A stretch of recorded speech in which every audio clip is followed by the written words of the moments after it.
Kita ke sorotan lainnya di Kompas Petang, Saudara. Hari ini, Kejaksaan Agung memeriksa Menteri Perekonomian Airlangga Hartarto sebagai saksi terkait kasus dugaan korupsi izin ekspor minyak sawit mentah. Airlangga hingga kini masih diperiksa kurang lebih selama 7 jam. Apa saja persiapannya, Pak? Setelah tiba pagi tadi di Kejaksaan Agung sekitar pukul setengah 9 pagi, dan ini merupakan pemanggilan kedua bagi Airlangga Hartarto.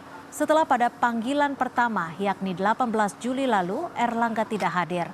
Airlangga diperiksa sebagai saksi kasus dugaan korupsi izin ekspor minyak sawit mentah dan produk turunannya termasuk minyak goreng. Apa saja persiapannya, Pak? Sebelumnya dalam kasus korupsi persetujuan ekspor minyak goreng, Mahkamah Agung telah menetapkan putusan ingkrah terhadap 5 orang.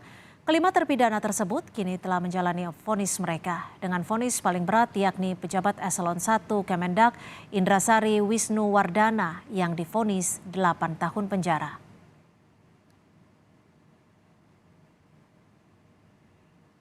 Tak hanya perorangan dalam kasus dugaan korupsi izin ekspor minyak sawit mentah, CPO dan turunannya, Kejagung juga telah menetapkan 3 korporasi atau perusahaan sebagai tersangka.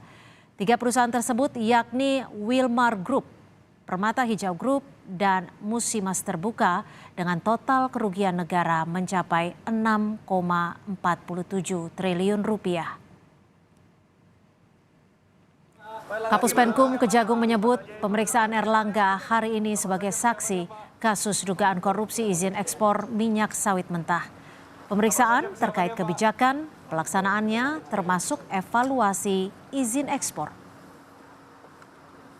Pada hari ini telah dilakukan pemeriksaan sedang berjalan ya kepada saksi AH. Ya, nanti beliau saya minta untuk doorstop sekalian dengan kami, bagaimana substansi hasil pemeriksaan nanti kita doorstop. Ya, jelas ya. Digali soal apa sekarang, Pak?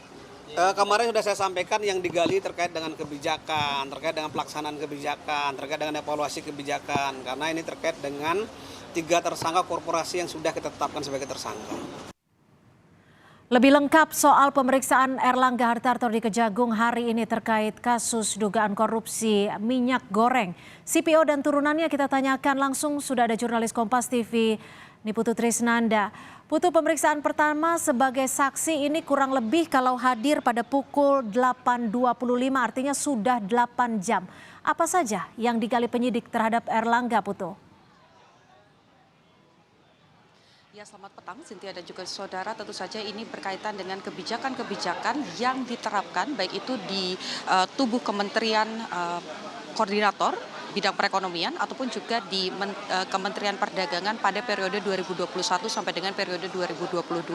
Karena kalau kita lihat bagaimana awal mula perkara ini kemudian diselidiki dan sekarang sudah masuk ke tingkat penyidikan karena sudah menetapkan 3 orang tersangka korporasi, yakni Wilmar, kemudian ada Permata Hijau dan juga Musimas, yang kemudian ditindaklanjuti oleh penyidik dari Kejaksaan Agung khususnya di Jampitsus adalah terkait dengan kebijakan-kebijakan yang diterapkan pada waktu itu, pada periode tersebut, yang kemudian bisa dimanfaatkan oleh sejumlah pihak sehingga menjadi atau menimbulkan celah korupsi. Jadi kemudian kenapa, kalau ada pertanyaan, kenapa Airlangga Hartarto sebagai Menteri Koordinator Bidang Perekonomian ini dipanggil menjadi saksi pada hari ini?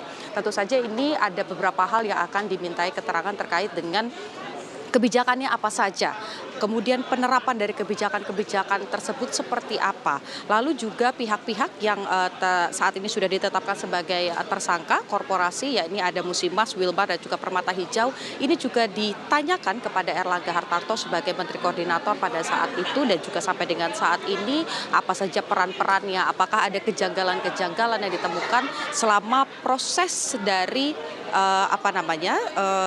proses dari perkara ini berjalan, apakah ada keanehan-keanehan yang kemudian ditemukan oleh Airlangga Hartarto. Memang tadi tiba pada pukul 8:30 pagi, memasuki pukul 8:30 pagi sampai dengan saat ini Airlangga Hartarto belum memberikan pernyataan secara resmi terkait dengan kehadirannya pada pagi hari ini. Yang pasti ini sejalan dengan komitmennya sebelumnya pada saat ditemui oleh jurnalis Kompas TV bahwa pada hari ini akan datang setelah kemarin sempat mangkir pada pemanggilan pertama, yakni pada Selasa 18 Juli 2023. Kemudian juga mengapa ini menjadi penting sekali bagi Kejaksaan Agung, karena perkara korupsi yang melibatkan 3 tersangka korporasi ini diduga telah merugikan negara sampai dengan 6,47 triliun rupiah. Sehingga ini yang coba ditindaklanjuti bukan hanya Erlangga saja, tetapi sebetulnya juga ada beberapa saksi lain yang juga dipanggil oleh penyidik dari Jampitsus, baik ini di tubuh Kementerian Perdagangan, di tubuh Kementerian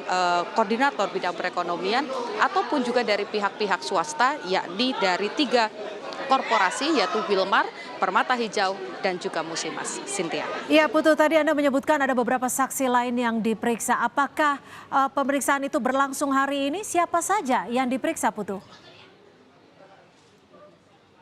Ya, kalau untuk hari ini yang sudah terkonfirmasi dari pihak Kejaksaan Agung memang baru Erlangga Hartarto saja yang menjalani proses pemeriksaan, tetapi dari pekan lalu, baik itu saat dari Senin sampai dengan Jumat, kemudian juga pada hari di mana Erlangga Hartarto ini seharusnya menjadi saksi, yakni pada Selasa 18 Juli 2023, ini juga sudah ada beberapa pihak yang dimintai keterangan sebagai saksi. Beberapa diantaranya adalah sekretaris dari Kementerian Perdagangan, kemudian juga ada dari pihak Wilmar, ada dari pihak Permata Hijau, tetapi memang sampai dengan saat ini karena statusnya masih merupakan saksi dan hanya memberikan keterangan-keterangan saja, ada beberapa hal yang perlu dikonfirmasi sehingga belum diungkap kepada publik nama-namanya siapa saja, perannya sejauh apa, tetapi informasi yang berhasil kami himpun adalah 3 hal tadi, yaitu ada sekretaris dari Kementerian Perdagangan, kemudian juga ada beberapa pihak dari swasta. Karena kalau kita lihat sebetulnya ini merupakan lanjutan dari penyidikan perkara yang sudah ingkrah, Cynthia dan juga saudara. Kalau saat ini tersangkanya adalah 3 korporasi, sebelumnya Kejaksaan Agung sudah berhasil menjebloskan ke penjara beberapa pihak perorangan, yakni yang ada pejabat eselon 1 dari Kementerian Perdagangan, Indrasari Wisnuwardana, yang dikenakan pidana karena sudah kalah pada saat mengajukan kasasi. MA sudah ingkrah memutuskan pidana penjara selama 8 tahun, kemudian denda 300 juta rupiah. Selain itu juga ada Pierre Togar Sitanggang, ini merupakan General Manager bagian General Affair dari perusahaan Musimas. Kemudian ada Master Parulian Tunagor, Stan Lima, dan juga Webi Halim Jati atau Lin Che-Wei. Nah, ini yang akan kemudian ditindaklanjuti lagi peran-perannya, apakah ada anggaran-anggaran ataupun juga dana-dana yang janggal, apakah nanti Erlangga Hartarto akan keluar masih berstatus sebagai saksi atau malah justru menjadi tersangka. Kita nantikan pada konferensi pers yang akan segera digelar di Kejaksaan Agung. Cynthia. Baik, terima kasih. Ini Putu Trisnanda melaporkan langsung dari Kejagung. Terima kasih, selamat sore.